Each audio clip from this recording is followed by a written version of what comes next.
Hola i benvinguts en aquest nou Grammar Video. Avui concretament seguirem tractant el tema del Present Simple o Simple Present i ho farem amb una sèrie de frases exemple mirant com es fan en interrogatiu, en negatiu i no només amb el Simple Present de tots els verbs, sinó contrastant-lo amb el verb to be. Fixeu-vos, amb aquestes paraules hauríem de fer una frase. Tenim Tom, get up. Us penseu una miqueta quina frase ens quedaria? Sí? Una mica al principi de la frase com seria? Tom gets up. Seria al principi. Tom gets up at 10 o'clock, per exemple. Tom gets up at 10 o'clock. Aquesta és una frase afirmativa, porta la S, perquè estem parlant del Tom, que és el mateix que parlar de ell, he. I ara vull que penseu com es faria la frase negativa, d'acord? Si heu mirat els altres vídeos i heu repassat una mica o heu fet exercicis de la pàgina també, doncs, a veure, la frase negativa com seria? Pensem un moment. Vinga, primer hauríem de ficar Tom. Després doesn't, després el verb, després la resta de la frase, recordeu? Tom doesn't get up at 10 o'clock. Fiquem doesn't perquè doesn't es fa servir amb he, she, it. I hem dit que Tom és el mateix que he, d'acord? En Tom no s'aixeca a les 10. Aquesta seria la frase negativa, d'acord? I ara vull que penseu com es faria la interrogativa d'aquesta primera frase. Tom gets up at 10 o'clock. Com es faria aquesta frase en interrogativa, en pregunta? Us ho penseu un momentet. A veure, com seria? Si necessiteu més temps, doncs fiqueu pausa i us ho penseu, perquè jo clar haig de seguir amb el vídeo, d'acord? Mireu, la interrogativa primer hauríem de ficar does, després el subjecte i després el verb. Does Tom get up at 10 o'clock? El Tom s'aixeca a les 10. Fiquem does davant de Tom. Does perquè Tom és ell. D'acord? Vinga, un altre exemple. Tom play. Si haguéssim de fer la frase afirmativa, per exemple, una frase seria Tom plays the guitar. D'acord? Tom plays the guitar. M'he deixat aquí un punt. És molt important que totes les frases acabin amb un punt. I aquí no hi és, però bueno, us ho faig saber.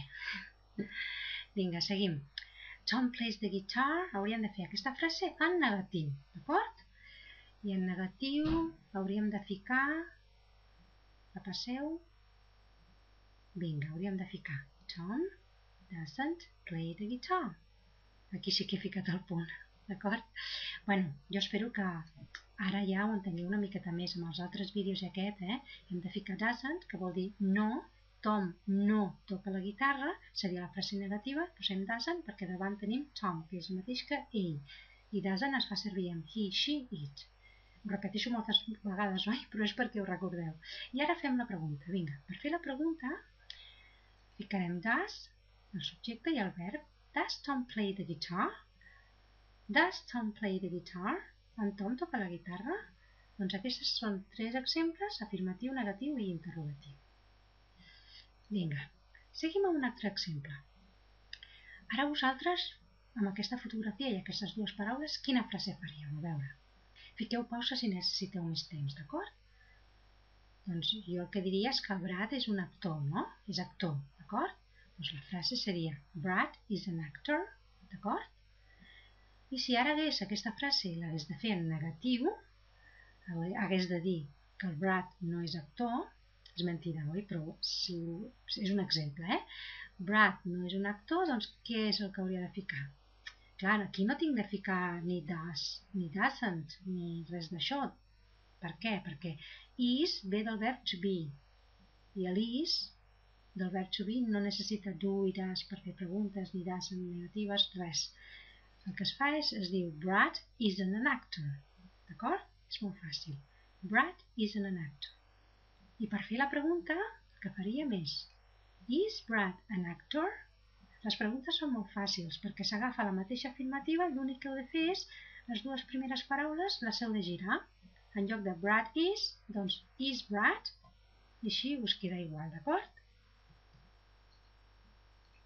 Vinga, recordeu que el verb to be No necessita do ni das per preguntar, ni don't ni doesn't per negar. Heu d'aprendre de memòria. I am, you are, he is, she is, it is, we are, you are, they are. I el Brad és el mateix que he. Per tant, he is, Brad is. D'acord?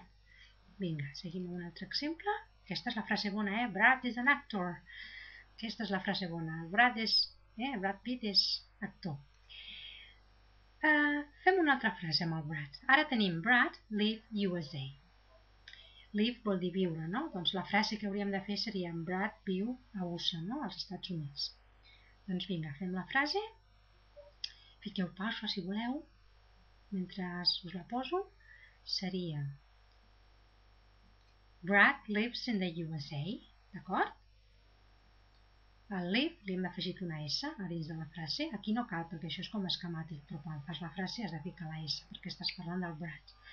I ara fem la negativa. Vinga, per fer la negativa serà Brad doesn't live in the USA. Segur que ho heu fet molt bé. I per fer la pregunta, doncs, does Brad live in the USA? Doncs aquí teniu un altre exemple d'afirmativa, negativa, interrogativa, però amb un verb que no és el to be, d'acord? Vinga, seguim. Aquesta és la frase bona, Crec que viu als Estats Units. Vinga. Brad and Angelina married. Ara la cosa canvia, perquè ara tenim dues persones i el subjecte serà plural, d'acord? Serà Brad i l'Angelina, els dos. Doncs mireu, si married vol dir casats, el que hem de dir és que estan casats, oi? Doncs vinga, primer direm Brad and Angelina, o Angelina and Brad, és igual. Brad and Angelina are married. Com que jo sé que married vol dir casats, doncs el que tinc de dir és que estan casats. I estan casats, are vol dir estan, Per fer la negativa seria Brad and Angelina aren't married. No estan casats. El negatiu de are és aren't. I per fer la pregunta, ja sabeu, girant-ho, are Brad and Angelina married? L'afirmativa, doncs gireu les dues primeres, el subjecte i el verb. Les dues primeres les gireu i us quedarà are Brad and Angelina married? I aquesta és la frase correcta, la frase bona. Brad and Angelina are married. I bueno, ara tenim un exercici final que és per contrastar. Mireu, us vull explicar que sempre, quasi sempre, als exàmens i exercicis teniu frases amb un espai, oi? I després un verb entre parèntesis. Moltes vegades, quan el verb és be, quan posa be entre parèntesis, no sé per què, molts ho feu malament, no? Us lieu una mica, us equivoqueu. Fiqueu be igual. Penseu que be, tal qual, no el podeu ficar així en una frase, sinó que l'heu de ficar de forma correcta. És molt fàcil, perquè be només fa tres formes diferents, no? Que serien am, I am, are, you are, o we are, i is, he is, she is, it is, o sigui, només poden ser tres possibilitats. Am, is o are, en present simple, d'acord? A veure, si aquí diu Brad, tu saps que Brad és ell, per tant, què haurem de ficar aquí? Brad is an actor. Això és molt fàcil, però bueno, jo entenc que hi hagi alumnes que els hi costi, I altres diran, apa, això és molt fàcil. Ja ho sé, però hi ha altres que també els hi costarà. Vinga, seguim.